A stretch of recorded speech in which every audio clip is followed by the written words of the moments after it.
Bonjour, bonsoir à tous. Aujourd'hui on se retrouve pour une nouvelle vidéo sur la pop culture avec une petite théorie dans l'univers de Avatar, le dernier maître de l'air. Mais avant ça, pour les personnes n'étant pas familières avec l'univers et même juste pour nous rafraîchir la mémoire, revenons un peu sur l'histoire de Avatar. Dans le monde de Avatar existent deux types de personnes, les gens normaux, comme vous et moi, et les Benders, les maîtres des éléments en français. Ceux-ci sont répartis autour du monde en 4 civilisations. La nation du feu à l'ouest, le royaume de la terre à l'est, les tribus de l'eau au pôle nord et sud, et les nomades de l'air aux 4 coins du monde, littéralement. Dépendant de la civilisation dans laquelle un maître des éléments naît, l'élément qu'il maîtrise diffère. Le feu pour la nation du feu, la terre pour le royaume de la terre, l'eau pour la tribu de l'eau, et l'air pour les nomades de l'air. Après vous me direz, jusque-là ça fait sens. Seule la personne maîtrisant tous les éléments, l'avatar, peut maintenir la paix entre ces 4 civilisations. Mais, dépendant de la civilisation dans laquelle une personne naît, une autre chose diffère, c'est la couleur des yeux, avec bien évidemment quelques variations dans cette même couleur. Pour les habitants de la nation du feu, la couleur de leurs yeux sont marron. Pour le royaume de la terre, les yeux sont verts, bleu pour la tribu de l'eau et gris pour les nomades de l'air. Et évidemment, les couleurs des yeux ainsi que les maîtrises se transmettent de parents à enfants, ce qui fait sens aussi. Alors là, vous me demanderez donc pourquoi dans la légende de Korra, la suite de Avatar, certains personnages n'ont pas une couleur d'œil qui aille avec leur ethnie. Je pense principalement à Asami Sato qui est détenu de la nation du feu, mais a les yeux verts, ainsi que les petits-enfants de Aang qui sont détenus nomades de l'air et tribus de l'eau, mais ont chacun les 4 couleurs d'yeux. La réponse est simple, bien que ces 6 personnages aient une ethnie particulière, ils sont d'abord nés à Republic City, qui se trouve sur le territoire du royaume de la terre, et qui regroupe toutes les civilisations.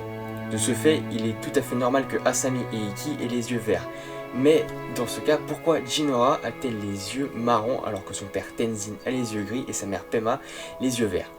Tout simplement, nous ne connaissons pas les parents de Pema. Ils sont donc peut-être de la nation du feu, d'autant plus que les yeux de Aang, qui sont normalement gris, ont tendance à changer de couleur passant souvent au marron, car n'oubliez pas que nous ne connaissons pas non plus les véritables parents de Aang. Mais revenons quelques années en arrière pour retourner dans Avatar. Dans la série, parmi les personnages principaux, ceux ayant les yeux marrons sont Zuko, sa sœur Azula, leur père Ozai, leur oncle Aero et Mai. Ceux ayant les yeux verts sont Toph, techniquement, mais comme elle est aveugle, elle a les yeux blancs. Et un vieil ami de Aang et membre du Lotus Blanc, le roi Bumi. Ceux qui ont les yeux bleus sont Katara, son frère Sokka, lui est l'ex-petite amie de Sokka, un membre du Lotus Blanc Pakku et la leader des guerrières Kyoshi, Suki. C'est officiellement la couleur de ses yeux, même si elle est née sur le territoire du royaume de la terre. Ses parents sont peut-être de la tribu de l'eau, mais ne connaissant pas sa famille, nous ne pouvons pas le justifier.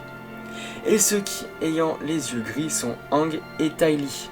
Je pense donc que vous voyez maintenant où je veux en venir. Aang n'est pas le dernier maître de l'air. 100 ans avant le début de la série, ou plutôt 112 ans avant, étant donné que Aang a 12 ans, le précédent Avatar, l'Avatar Roku, affronta le seigneur du feu de l'époque, Sozin, et mourra. Sozin, voulant conquérir les autres nations, devait éliminer l'Avatar, étant la seule personne pouvant l'en empêcher. Roku étant mort, le prochain Avatar allait bientôt apparaître. Mais connaissant comment fonctionne le cycle de réincarnation de l'Avatar, Sozin savait donc que le prochain Avatar serait un nomade de l'air. Mais ne sachant pas qui exactement, il décida d'exterminer l'entièreté des nomades de l'air. 12 ans après la mort de l'Avatar et le début de l'extermination, sachant ce qui arrivait, les moines du temple de l'air, où se trouvait Aang, décidèrent de cacher ce dernier en l'envoyant au pôle sud, où il sera enfermé dans un iceberg, puis se réveillera 100 ans plus tard, faisant de Aang le dernier maître de l'air. Comme je l'ai dit tout à l'heure, la couleur des yeux dépend de la nationalité de naissance ou des parents directement. Sauf que Ty Lee est né sur le territoire de la nation du feu et a pourtant les yeux gris, ainsi que ses 6 sœurs également. Donc la théorie serait que Ty Lee serait une nomade de l'air. Pourquoi est-ce que cette théorie est très plausible? Parce que la chaîne officielle de Avatar l'a confirmé. Non, c'est en fait juste une suggestion de Paul par quelqu'un. Mais bon, plus sérieusement, est-ce que personne n'a jamais pensé qu'aucun nomade de l'air n'a eu d'enfant avec des habitants d'autres nations? Ils avaient accès aux bisons volants et voyageaient entre les différents temples de l'air qui, comme je le rappelle, se trouvaient aux 4 coins du monde. Il serait donc tout à fait envisageable que certains descendants de ces nomades de l'air vivraient quelque part dans les différentes autres nations. De ce fait, je pense vraiment que Ty Lee est l'une des descendantes de ces nomades de l'air. Pourquoi? Eh bien, commençons par son apparence. Ty Lee a évidemment les yeux gris comme Aang. Aucun autre habitant de la Nation du Feu n'a cette couleur. Elle a aussi les cheveux bruns alors que les autres habitants de la Nation du Feu ont les cheveux plus sombres ou totalement noirs. Ty Lee a aussi des formes plus rondes et lisses semblables à Aang et à d'autres nomades de l'air, à la différence des habitants de la Nation du Feu qui ont généralement des formes beaucoup plus fines et droites. Ensuite, sa manière de combattre et de se déplacer. Ty Lee est très légère sur ses jambes et très agile, ce qui est très similaire à la manière de se mouvoir des maîtres de l'air.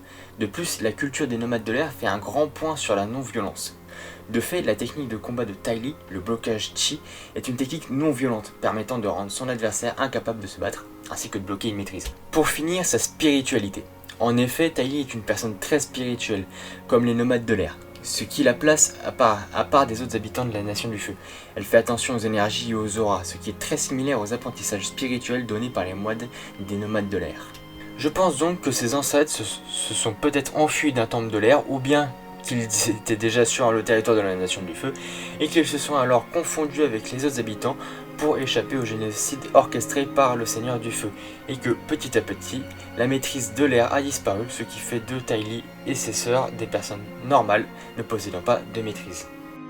Bien, en tout cas, j'espère que cette théorie vous aura plu. N'hésitez pas à me dire ce que vous en avez pensé dans les commentaires, débattez-en si vous voulez. N'hésitez pas à me proposer d'autres théories ou choses en rapport avec la pop culture dont vous souhaiterez que je parle dans une future vidéo. N'oubliez pas de mettre un pouce bleu et de vous abonner, ça fait toujours plaisir. Et quant à moi, je vous dis à la prochaine dans une future vidéo. Allez, bye tout le monde!